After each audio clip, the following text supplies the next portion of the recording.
Hey, what's going on? Ryan here with Intersection Records, and we're reviewing the brand new album, the 26th studio album from prolific rockers King Gizzard and the Lizard Wizard.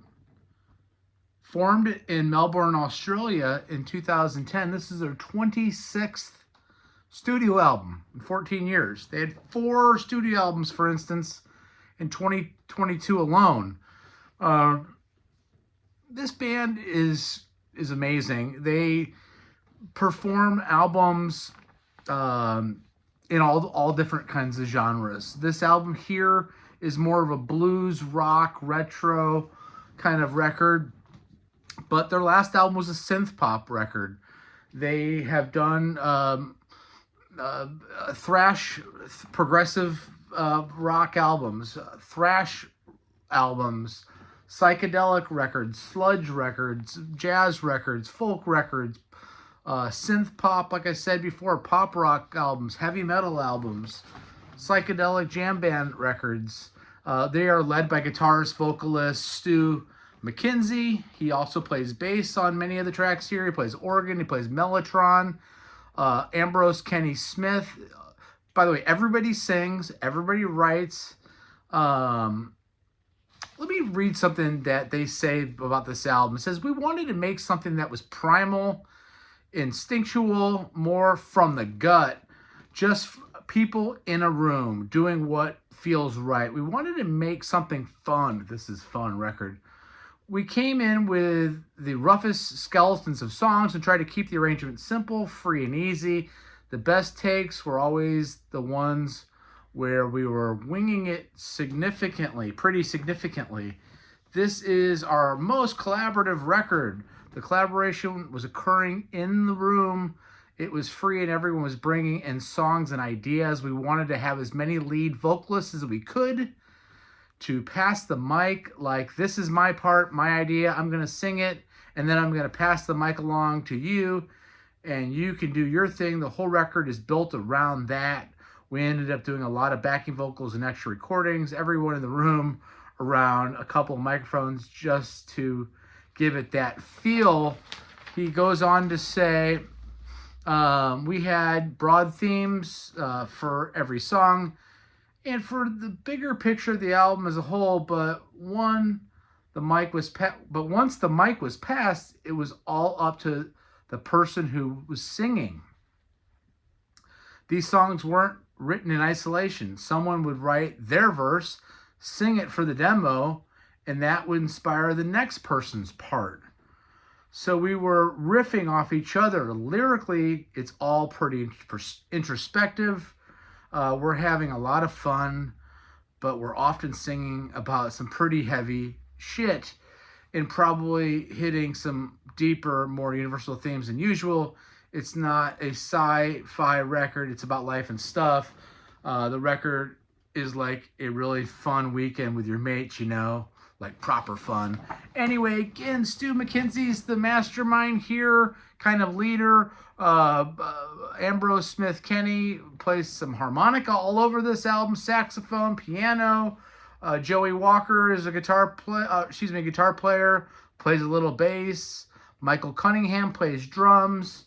Lucas Hardwood also plays bass, piano, organ, electric piano. Cook Craig plays organ and mellotron. And Sam Joseph, who's another musician, plays steel guitar on 4 of the songs here. Everybody sings. Everybody plays multiple instruments. This album, again, Flight B741, came out on August 9th, 2024. 26th studio album.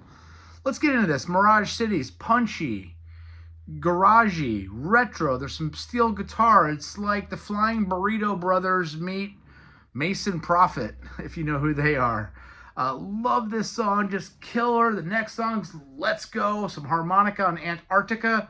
Here's some lyrics. "Take me away, want to feel frost flakes on my face. Made a deal with the devil in the fuselage. Crashed into heaven in the dead of winter."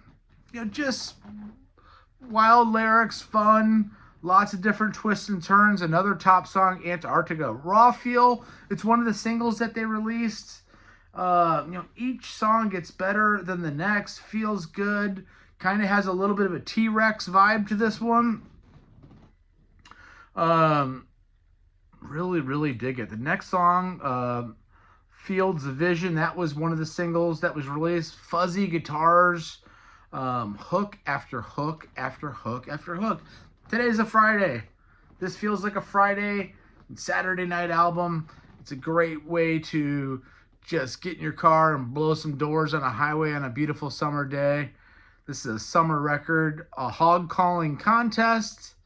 They referenced the b741 here. You can see these pigs in some sort of flying barn. I don't know what this is. Happy in the mud, he says. I'm going the whole hog. Raucous, cosmic country. There's some more harmonica, again by Ambrose Kenny Smith. Les Risques is next. Disco Gizzard. Disco Gizzard gives way to some just rock music with some spoken word and falsetto vocals. Just so cool. The next one's the title track, Flight B741. It's hard to describe some of this music. There's so much going on. I guess this is a rock record, kind of a blues record, but there's other things going on. There's so many different bridges and middle eight sections and twists and turns. Sad Pilots next, more straightforward rock. Kind of reminds me of the band Geese. In fact, Geese is opening up for these guys when I see them in St. Louis on September 5th. Geese is a band out of Brooklyn, New York. Their album last year, 3D Country, is one of my favorite albums of the year. Sad Pilot reminds me a little bit about Geese. Second to last song, Rats in the Sky. Little 3-minute and 6-second song. How much fun are these guys having? Just pop rock brilliance. And then the last song is Daily Blues. By far the longest song at 7:42. More harmonica. I'm giving this a 4.5 out of 5 stars. I love this record. It could be higher than that. That's how good and feel good this is.